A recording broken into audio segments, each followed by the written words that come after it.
1979년 미국 하버드대 심리학과의 엘렌 랭어라는 교수님이 노인들을 대상으로 시계 거꾸로 돌리기 실험을 했습니다. 이 실험이 뭐냐면 일주일 동안 75세에서 80세의 어르신분들을 20년 전에 있는 듯한 환상을 주게 만드는 거예요. 예를 들면 20년 전으로 되돌아가는 듯한 모습을 보이기 위해서 그분들이 이제 지내시는 방에 20년 전의 사진을 붙여 놓았습니다. 그리고 당시 유행했던 노래를 틀어줬고요. 당시 방영한 영화와 TV 프로그램을 시청하도록 했습니다. 그리고 20년 전에 일어났던 일들을 모두 현재형으로 말하게 했어요. 그리고 이 노인분들은 이제 어르신들이니까 잘 일을 안 하셨는데 20년 전이니까 일을 하셔야 되잖아요. 그래서 청소와 설거지, 집안일을 하게 했습니다. 그래서 처음에는 잘 걷지도 못했던 노인분들이 불평하면서 지팡이를 의지한 채 겨우 집안일을 하셨다고 해요. 근데 일주일 후에 그들이 어떻게 되었을까요?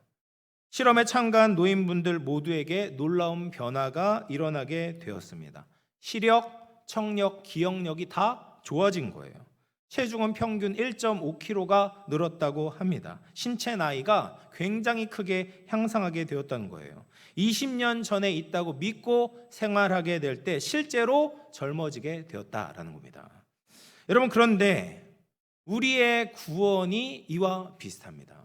우리가 구원받았다고 믿고 생활하게 될 때 이 20년 젊어지는 것이 아니라 더 놀라운 변화가 우리 가운데 일어나게 되는 거죠. 그리고 이것은 상상이 아니라 현실입니다. 예수님께서 십자가를 지시고 부활하심으로 말미암아 하나님의 나라가 이미 이 땅에 이루어지게 되었잖아요. 그 하나님의 나라를 우리가 믿음으로 현재적으로 누릴 수 있는 겁니다. 바라기로는 우리 모두가 이렇게 천국을 오늘 이 땅에서 누리며 살아갈 수 있기를 주의 이름으로 축원합니다. 예수님께서 십자가에 지시기 위해서 이제 예루살렘으로 거의 당도하셨습니다. 그리고 이 마지막 경유하는 도시가 오늘 본문에 나온 여리고라는 도시죠. 여리고는 예루살렘 북동쪽으로 약 30km 떨어진 곳에 위치했던 고대 도시였습니다. 이 여리고는 종려나무 성읍이라고 불릴 정도로 농업이 굉장히 발달한 도시였고요. 그리고 요단강에서부터 예루살렘으로 이어지는 그 주요 도로 위에 위치해 있었기 때문에 상인들이나 군대나 순례자들이 자주 방문했던 도시였습니다. 그래서 농업도 발달하고 위치도 좋았기 때문에 상업 활동이 굉장히 활발하게 일어났던 것이죠. 이런 거래가 많으니까 당연히 세금도 많이 거치는 도시였습니다. 갈릴리 지역에서는 가버나움이, 그리고 유대 지역에서는 이 여리고가 많은 세금을 징수하고 관리했다라고 합니다. 그런데 오늘 나오는 이 삭개오가 그 여리고에서 세리장으로 일을 하고 있었다라는 것이죠. 그러니까 얼마나 많은 돈을 만지고 얼마나 많은 돈을 모을 수가 있었겠습니까? 이렇게 돈을 많이 버는 세리들을 유대인들은 극히 싫어했어요. 세리들은 로마를 위해서 일을 하는 매국노였죠. 그리고 그들은 정해진 세율을 따라서 세금을 걷는 것이 아니라 늘 더 많은 세금을 징수해서 자신들의 배를 채우곤 했습니다. 그래서 조국을 배신하고 자신의 부와 성공을 위해서 동족들을 착취하기 때문에 유대인들은 세리와 상종하지 않았습니다. 그들은 도덕적으로, 윤리적으로, 율법적으로 구원받을 수 없는 죄인이라고 여겼던 것이죠. 그런데 이 세리장 삭개오가 본문을 보면 예수님을 만나고 싶어 했다라고 합니다. 왜 예수님을 만나고 싶어 했을까요? 예수님은 능력이 많으신 분이셨죠. 그래서 많은 병든 자들을 고쳐주셨습니다. 그래서 바로 전에 보면 눈먼 바디메오의 눈도 고쳐주셨어요. 그러니까 병든 자들은 예수님을 따라다닐 수밖에 없겠죠. 뿐만 아니라 예수님은 음식도 공급해 주신 적이 있었습니다. 오병이어, 칠병이어의 기적을 통해서 사람들을 먹이셨기 때문에 가난한 자들은 예수님을 따르곤 했어요. 그런데 삭개오는 이 둘 다 해당되지 않았습니다. 삭개오가 키는 좀 작긴 했지만 몸이 건강했고요. 가난하지 않고 먹고 쓸 훨씬 더 많은 돈을 가지고 있었습니다. 그러면 이런 삭개오가 왜 예수님을 찾아오게 되었을까? 삭개오의 마음에 문제가 있었기 때문이죠. 삭개오의 영혼에 문제가 있었기 때문입니다. 여러분, 경제적인 문제, 건강의 문제도 너무 중요하지만 이것들만 해결된다고 사람이 살 수 있는 것이 아닙니다. 인간은 내가 이 땅에 존재해야 될 이유를 알아야 됩니다. 이 험한 세상에서 살아갈 수 있는 충만하고 고귀한 목적을 발견해야 하는 것이죠. 그냥 죽지 못해 사는 것이 아니라 어떤 순간에서도 내 인생이 무의미하지 않다라는 것을 깨닫게 해줄 더 위대한 계획 속에서 자신을 발견해야만 하는 것입니다. 예수님이 이 땅에 우리에게 찾아오신 목적도 바로 거기에 있습니다. 내가 누구인지, 내가 어떻게 살아야 하는지 절대적인 기준을 알게 하시는 것이죠. 죄로 인해 흐려진 시각을 예수님이 다시 열어주십니다. 이 진리를 깨닫게 될 때 우리는 오늘을 살 수 있는 것이죠. 이 예수님을 만나게 될 때 우리는 새로운 사람이 될 수 있습니다. 그러면 삭개오가 가지고 있었던 이 본질적인 갈급함이 어떻게 채워지게 되고 변화되는지 말씀을 통해서 같이 살펴보도록 하겠습니다. 여러분, 오늘의 이제 키워드가 있습니다. 키워드가 뭐냐면 오늘이라는 거예요. 오늘. 본문을 보면 이제 오늘이라는 말이 2번 나오거든요. 그래서 먼저 다룰 것은 예수님의 부르심의 현재성에 대해서 같이 살펴보도록 하겠습니다. 삭개오가 예수님을 만나고 싶었죠. 그런데 그에게는 큰 핸디캡이 있었습니다. 바로 키가 작다라는 거예요.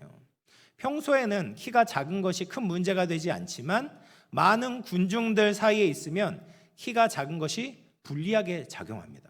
키가 작은 사람들은 잘 눈에 띄지도 않고 보고 싶은 것을 제대로 보기가 어려운 거죠. 그런데 지금 예수님을 보고 싶긴 한데 예수님을 둘러싼 무리들이 너무 많이 있었습니다. 삭개오를 싫어하는 사람들이 삭개오에게 길을 내줄 리 없었습니다. 이 정도 되면 포기할 만도 한데 그렇게 하지 않았던 거죠. 지금 예수님을 만나지 않는다고 죽는 것 아니잖아요. 어디 아픈 곳 있지 않잖아요. 예수님을 만나지 않는다고 돈벌이가 시원찮은 것도 아니었습니다. 그냥 이렇게 만날 수 없으니까 다음에 만나자라고 하면서 돌아갈 수도 있었겠죠. 뭐 대단한 것이 있겠냐, 내 인생이 바뀌겠냐, 스스로 자신을 위안하면서 집으로 돌아갈 수도 있었을 것입니다. 그런데 여러분, 삭개오에게 다음은 없었어요. 이때가 예수님을 만날 수 있는 마지막 기회였습니다. 예수님은 다시 여리고로 오시지 않았습니다. 예루살렘에서 십자가에 달려 돌아가셨죠. 여러분, 우리가 오늘 예수님을 만나야 한다라는 마음이 너무나 중요합니다. 다음으로 미루게 되면 오늘 만나야 되는 예수님, 오늘 우리가 얻어야 되는 은혜를 놓치게 되는 것이죠. 그래서 우리도 오늘 주님을 만나는 것을 사모하고 오늘 우리에게 주시는 은혜를 누리며 살아갈 수 있는 저와 여러분 되기를 주의 이름으로 축원합니다. 삭개오는 다행히 이제 포기하지 않고 예수님을 만나기 위해서 노력했습니다. 무화과 뽕나무에 올라가서 예수님이 지나가시는 길목에서 기다렸어요. 이런 행동은 어른들이 아니라 어린아이들이나 할 수 있는 행동이었죠. 예수님을 만나기 위해서 자기가 가지고 있는 사회적 지위와 체면을 다 버렸습니다. 그만큼 예수님을 너무나 만나고 싶어 했던 거예요. 예수님께서 그것을 아시고 삭개오에게 찾아오시는 겁니다. 누가복음 19장 5절 말씀 우리 같이 한번 읽어보겠습니다. 시작. 예수께서 그곳에 이르사 쳐다보시고 이르시되 삭개오야 속히 내려오라 내가 오늘 내 집에 유하여야 하겠다 하신. 이 삭개오를 향한 예수님의 부르심은 엄청난 의미를 담고 있습니다. 먼저 삭개오의 이름을 부르시죠. 삭개오야라고 말씀을 하십니다. 여러분, 이 삭개오의 이름의 뜻은 의로운 자, 정결한 자라는 뜻을 가지고 있습니다. 부모님이 삭개오를 낳고 이름을 붙여 주셨을 때 앞으로 의롭고 정결하게 살기를 바라셨어요. 하나님 앞에서 칭찬받고 깨끗한 사람이 되기를 원하셨겠죠. 그런데 지금까지 삭개오는 그렇게 살지 않았습니다.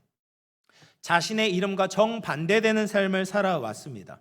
하나님 앞에 설 수 없는 부끄러운 삶을 살았고 사람들을 착취하면서 자신의 탐욕을 채우기에 급급했습니다. 예수님이 그 사실을 모를 리 없었겠죠. 예수님은 다 알고 계셨어요. 삭개오의 그 죄악들, 추악한 모습들을 다 알고 계셨음에도 불구하고 지금 의로운 자야라고 부르고 계시는 것이죠. 부모가 삭개오를 낳으면서 가지고 있었던 그 소원을 다시 일깨워 주십니다. 더 나아가서 하나님이 삭개오를 이 땅에 보내시면서 가지고 계셨던 기대와 소원을 깨닫게 하시는 거예요. 지금까지 삭개오가 저지른 잘못으로 정죄하지 않으시고 예수님 안에서 새롭게 될 삭개오를 기대하시면서 그의 이름을 따뜻하게 부르고 계시는 겁니다. 그리고 나서 오늘 내 집에 유하여야 하겠다라고 말씀하십니다. 유하여야 하겠다라는 것은 그냥 잠시 들르는 것이 아니라 너와 함께 먹고 너의 집에서 자야 되겠다라고 말씀하시는 거예요. 여기에서 해야 되겠다라는 말이 굉장히 중요한 말입니다. 이제 헬라어로는 데이, 영어로는 must라고도 이야기할 수 있는데 이것은 삭개오의 허락을 구하는 것이 아니죠. 하나님의 필연적인 사명이라는 의미입니다. 예수님은 자신의 뜻을 이루려고 살지 않으시고 늘 하나님의 뜻에 따라 살아가셨죠. 지금 삭개오의 집에 방문하는 것도 하나님의 뜻이라는 거예요. 하나님의 사명이라는 겁니다. 그리고 예수님이 그곳에 거하심으로 우리가 하나님의 뜻을 이루어 가야 한다라고 말씀하고 계십니다. 여러분, 이것이 바로 우리에게 일어난 복음의 사건이죠. 우리는 삭개오와 같은 자들이었습니다. 이름값을 못했습니다. 하나님의 기대에 부응하지 못했습니다. 바쁘게 살다 보니 세상에 휩쓸려 살아왔습니다. 의와 거룩과 정결이라는 단어가 우리와 전혀 어울리지 않았어요. 하나님의 뜻은 나와 너무 멀어 보였습니다. 그런 우리들에게 예수님이 찾아오셨습니다. 우리를 만나기 위해 지금 이곳에 오신 것이죠. 그리고 다시 우리의 원래 이름을 불러주십니다. 의로운 자야. 다시 말하면 내 사랑하는 아들아, 내 사랑하는 딸아, 내 기뻐하는 자야라고 부르고 계십니다. 그리고 내 인생에 들어가야 되겠다. 내 마음에 거해야 되겠다. 그렇게 하나님의 뜻을 이루어 가자라고 우리를 부르고 계시는 거예요. 사랑하는 성도 여러분, 이 예수님의 부르심을 들을 수 있기를 축복합니다. 내 상황, 내 모습이 어떠하든지 예수님께는 문제가 안 됩니다. 다른 모든 사람이 인정해 주지 않아도 예수님은 괜찮다고 하십니다. 나도 내 모습이 실망스럽고 내가 왜 이렇게 살고 있나 답을 찾지 못했을 때도 예수님은 여전히 우리를 향한 놀라운 계획이 있다고 말씀하고 계십니다. 그리고 예수님이 내 안에 들어가야 되겠다. 너를 떠나지 않겠다. 너를 보호해 주겠다라고 약속하고 계십니다. 이 삭개오를 향한 부르심이 바로 오늘 일어나고 있는 줄로 믿으시기를 바랍니다. 이 기쁜 소식을 갈급한 마음으로 가난한 심령으로 들을 수 있는 저와 여러분 될 수 있기를 주의 이름으로 축원합니다. 오늘 예수님께서 부르셨다면 삭개오가 그 음성을 듣고 오늘 영접하고 오늘 회개하는 모습을 보이고 있습니다.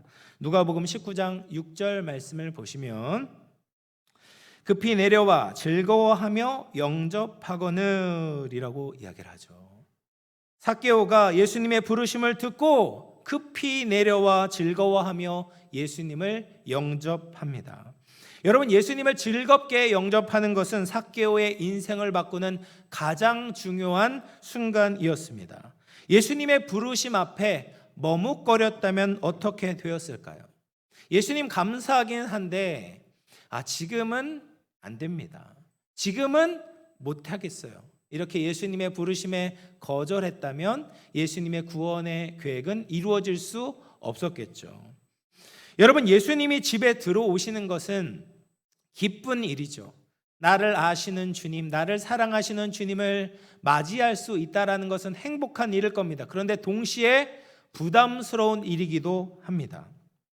내 집을 보여주는 것은 내가 감추어 두었던 모든 치부를 드러내는 것과 마찬가지이기 때문에 그렇죠. 집이 조금 정리가 안 되고 청소가 좀 안 돼 있는 것이 문제가 아닙니다. 삭개오의 집 안에 얼마나 럭셔리한 것들이 많이 있었겠습니까? 그런 비싼 장식, 화려한 인테리어는 삭개오가 지금까지 얼마나 부정한 방법으로 사람들을 착취했는지를 보여주는 증거가 되는 것이잖아요. 그럼에도 불구하고, 그런 부담이 있었음에도 불구하고 삭개오는 즐겁게 예수님을 영접했어요. 왜요? 예수님을 믿었기 때문이죠. 자신을 새롭게 하실 예수님의 자비로운 능력을 믿었기 때문에 예수님을 영접할 수 있었습니다. TV 프로그램 중에 이제 이미 종영됐는데 신박한 정리라는 프로그램이 있었습니다. 배우 신혜라 씨가 이제 진행을 했었는데 스타들의 집을 방문을 하는 거예요. 그런데 그 스타들의 집은 하나같이 너무 좋은 집이었지만 정리가 안 돼서 엉망이었습니다. 마치 돼지우리와 같은 집들이 너무 많았어요. 발 디딜 곳이 없고 보기만 해도 마음이 심란해졌습니다. 어떻게 여기에서 사람이 살 수 있을까 이런 생각이 들었어요. 그런데 이 신혜라 씨와 함께 정리 전문가가 나서는 거예요. 그리고 집 안에 있는 물건들을 분류하기 시작합니다. 버려야 될 것, 아니면 고민이 되는 것, 꼭 남겨둬야 되는 것을 나누기 시작해요. 그리고 스타들이 자신의 집을 정리 전문가에게 맡깁니다. 그리고 며칠이 지난 후 돌아가 보면 놀라운 일이 생기게 되는 거죠. 그 집이 완전 새 집처럼 변해 있는 겁니다. 아름다운 집으로 바뀌어 있는 거예요. 공사도 안 했고 리모델링도 하지 않았습니다. 그런데 정리 전문가에게 맡기게 되니까, 손을 대니까 사람이 살고 싶은 집, 정결한 집이 되는 겁니다. 삭개오가 예수님을 자신의 집으로 영접했을 때 이런 기대를 가지지 않았겠습니까? 자신의 부끄러움보다 더 큰 바람은 자신의 인생이 이제는 바뀌기를 원했던 것이죠. 모든 것을 이해하시는 주님이 들어오시기만 한다면, 주님이 만지시면 자신도 바뀔 수 있다고 믿었기 때문에 자신의 집에, 자신의 인생에 예수님을 영접했던 것이죠. 요한계시록 3장 20절 말씀 같이 읽어볼게요. 시작. 볼지어다 내가 문 밖에 서서 두드리노니 누구든지 내 음성을 듣고 문을 열면 내가 그에게로 들어가 그와 더불어 먹고 그는 나와 더불어 먹으리라. 아멘. 예수님께서 우리를 부르시고 우리의 집에, 우리의 인생에 들어오시겠다라고 말씀하실 때 우리는 문을 열어야 합니다. 기쁨으로 영접해야 합니다. 그럴 때 예수님께서 우리의 인생을 만지시는 거죠. 우리의 마음을 회복시키시는 겁니다. 말씀으로, 성령으로 우리의 모든 부분을 온전케 하실 줄로 믿으시기를 바랍니다.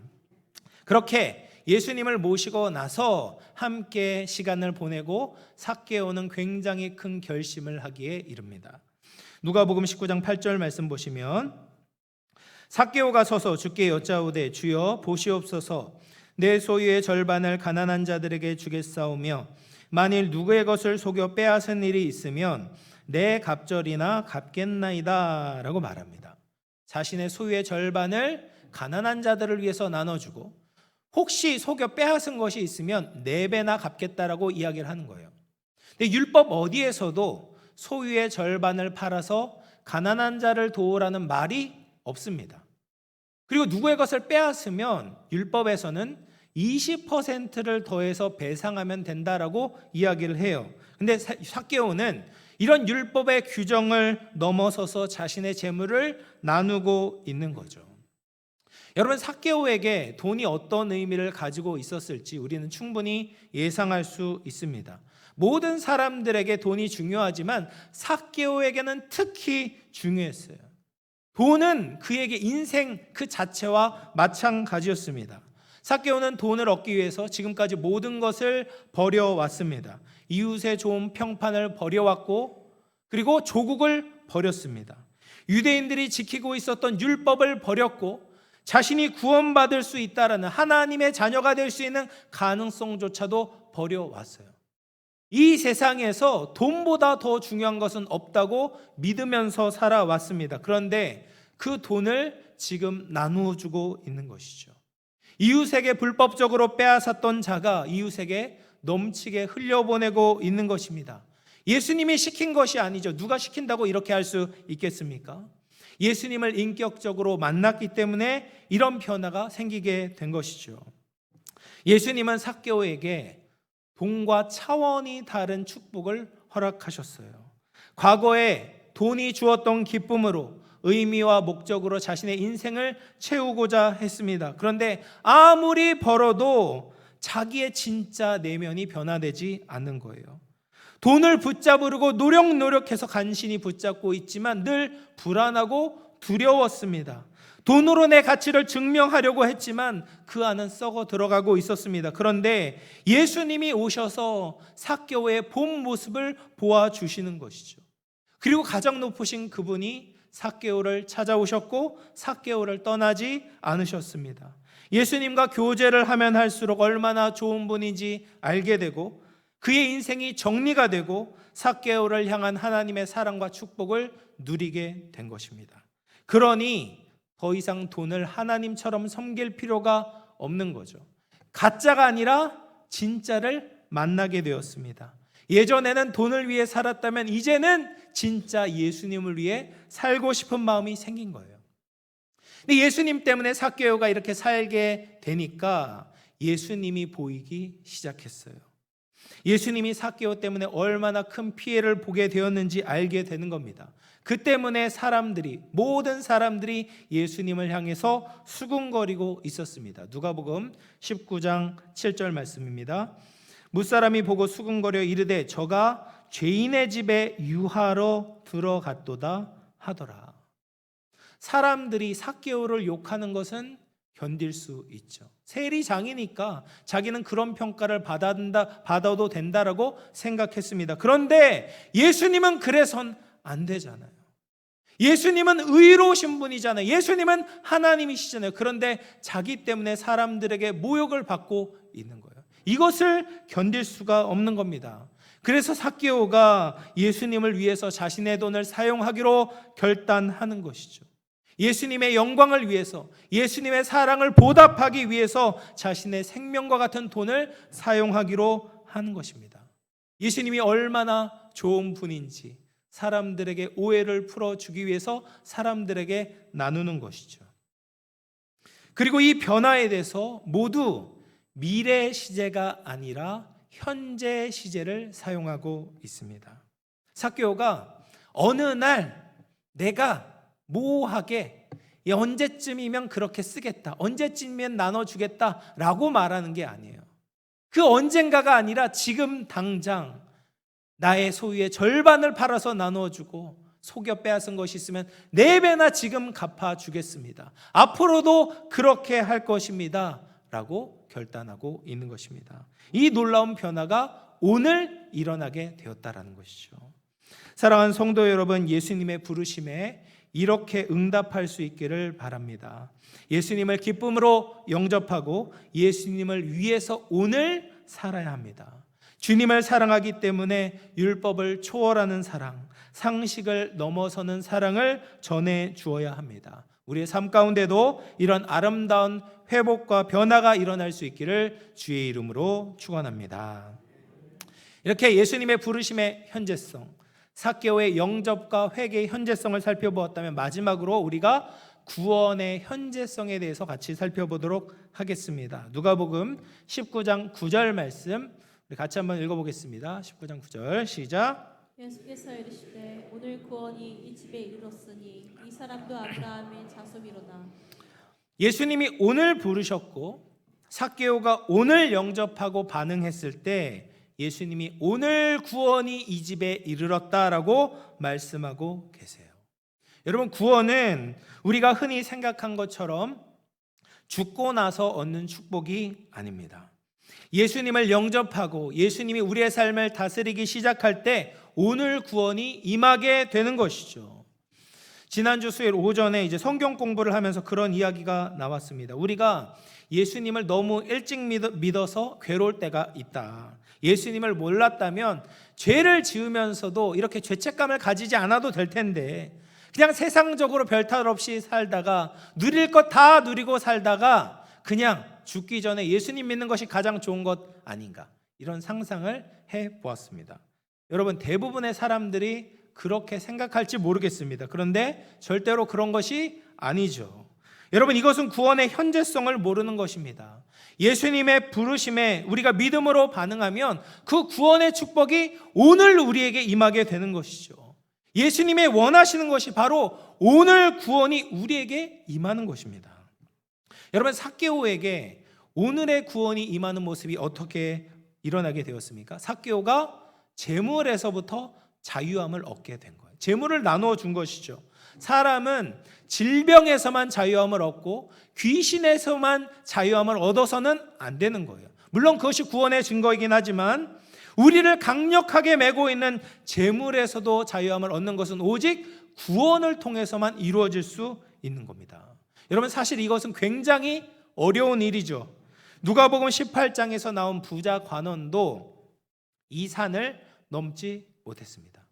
예수님이 네가 가진 소유를 다 팔아서 가난한 자들에게 나눠주고 하늘의 보화를 얻고 너는 나를 따르라고 말씀하셨어요. 그런데 이 부자가 예수님을 따르지 못했습니다. 이제 예수님이 부자가 하나님 나라에 들어가는 것이 이렇게 어렵다라고 말씀하셨죠. 그런데 삭개오가 이 재물에서, 이 강력한 재물의 유혹에서부터 자유함을 얻게 된 거예요. 이전에 하나님처럼 섬겼던 재물이라는 우상 숭배에서 벗어나게 되었습니다. 자신의 자존감, 인생의 의미, 기쁨과 행복을 모두 돈에 걸었었는데 이제는 자유를 얻게 된 거죠. 하나님이 그의 모든 것을 채워주셨습니다. 하나님 나라에 들어가게 되었습니다. 오늘 구원이 임하게 된 것이죠. 그래서 예수님은 삭개오를 향해서 아브라함의 후손이다라고 자랑스럽게 선언할 수 있었던 겁니다. 여러분, 오늘 우리에게 구원이 임해야 합니다. 우리가 죽고 나서 천국에 가는 구원 물론 받아야죠. 그런데 성도들에게는 오늘의 구원을 이루어 가야 될 그런 권리와 책임이 있는 거예요. 예수님을 영접하고 얻게 되는 축복을 오늘 여기에서 누려야 합니다. 오늘 회개에 합당한 열매를 맺어야 됩니다. 오늘 우리가 사는 모든 곳에서 하나님의 나라를 이루어 가야 하는 것이죠. 이런 삭개오가 예수님께 얼마나 큰 기쁨이 되었는지 모릅니다. 여리고 성은 여호수아 때에 가나안 땅에서 정복한 첫 번째 성이었죠. 여리고 성은 사람의 힘으로 정복한 것이 아니라 하나님의 힘으로 정복되었던 성이었습니다. 이 여리고 성 정복을 통해서 하나님의 나라가 가나안 땅에 임하게 되었다는 그 시작을 알리게 되었습니다. 삭개오의 사건도 마찬가지예요. 예수님이 말씀하셨던 그 하나님 나라의 진리가 이 한 사람을 통하여서 드디어 성취되었습니다. 어린아이 같은 자가 천국에 들어간다. 하나님 나라를 위해서 모든 것을 버린 자가 영생을 얻는다라고 하셨어요. 그런데 그 생생한 예가, 살아있는 예가 나오지 않았습니다. 어린아이처럼 주님을 사모하는 사람, 모든 것보다 주님을 사랑하는 사람, 오늘 구원을 얻고 자유를 얻은 사람을 드디어 여리고에서 만나게 된 것이죠. 다른 사람들은 다 죄인이라고 손가락질했지만 예수님은 그를 알아보셨고 그에게 구원이 임하게 되었습니다. 예수님은 이 잃은 아들을 찾은 기쁨을 가지고 예루살렘에 가실 수 있게 된 것입니다. 자신과 마음을 나누고 자신과 사랑을 나누었던 삭개오의 구원의 완성을 향하여서, 그리고 이후에 나타나게 될 더 많은 삭개오를 바라보면서 자신의 생명을 아낌없이 주시기 위해 십자가를 향해 가실 수 있었던 겁니다. 조동아 시인의, 마지막으로 조동아 시인의 나 하나 꽃 피어라는 시를 한번 읽어보도록 하겠습니다. 나 하나 꽃 피어, 나 하나 꽃 피어 풀밭이 달라지겠냐고 말하지 말아라. 네가 꽃 피고 나도 꽃 피면 결국 풀밭이 온통 꽃밭이 되는 것 아니겠느냐. 나 하나 물들어 산이 달라지겠냐고도 말하지 말아라. 내가 물들고 너도 물들면 결국 온 산이 활활 타오르는 것 아니겠느냐. 여러분, 우리는 오늘 구원받은 자로서 복음을 듣고 오늘 회개하고 오늘의 구원을 이루어가야 합니다. 지금 나 혼자 바뀐다고 뭐가 달라지겠냐, 무슨 일이 일어나겠냐 생각해서는 안 돼요. 자신의 나태함과 게으름을 변명해서는 안 됩니다. 우리는 오늘의 구원을 이루어가야 합니다. 나의 상황과 조건을 넘어서서 하나님의 뜻을 이루어갈 때 진짜 삶의 의미를 얻게 되고 보람과 뿌듯함을 얻게 될 것입니다. 그런 성도들이 모일 때 세상의 거룩한 파장을 일으킬 수 있는 것이죠. 하나님의 향기를 드러내며 우리의 인생과 가정과 교회와 세상이 복음으로 물들게 될 줄로 믿습니다. 이제 말씀을 마무리하겠습니다. 우리는 오늘 여기에서 예수님을 인정하며 살아야 합니다. 구원은 멀리 있지 않고 오늘 우리에게 임해야 하는 축복입니다. 구원이 임할 때 어떤 것도 우리를 맬 수 없고 두렵게 할 수 없습니다. 언제 어디에 있든지 내가 누구인지 알게 되고 내가 무슨 일을 하면서 어떻게 살아야 될지 깨닫게 되는 것이죠. 그리고 그런 실제적인 믿음의 삶을 살아가게 될 때 하늘의 평강과 기쁨을 얻게 되는 것입니다. 하늘의 평강은 그 어떤 것도 막을 수가 없는 것이죠. 이런 하나님이 주신 과분한 은혜와 내가 주님을 위해 살아가고자 하는 진실된 마음과 헌신이 하모니를 이루어 하나님께 영광이 되게 되는 것입니다. 우리 모두 다 오늘 예수님의 부르심에 응답하고 오늘 주님을 인정하며 오늘 이곳에서 하나님의 나라를 이루어가며 찬란한 천국 백성의 꽃을 피워나갈 수 있는 저와 우리 영암의 모든 가족들 다 될 수 있기를 주님의 이름으로 축원합니다. 우리 말씀을 생각하면서 같이 한번 기도하도록 하겠습니다. 하나님, 오늘 우리가 주님의 부르심을 듣기를 원합니다. 우리를 향한 하나님의 사랑의 음성을 듣게 하여 주시옵소서.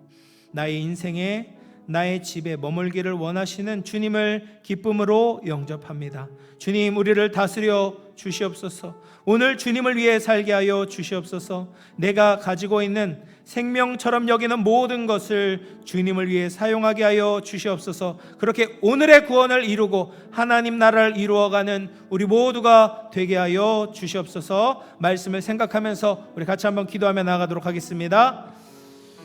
하나님 아버지, 감사합니다. 하나님, 삭개오를 통하여서 하나님 우리가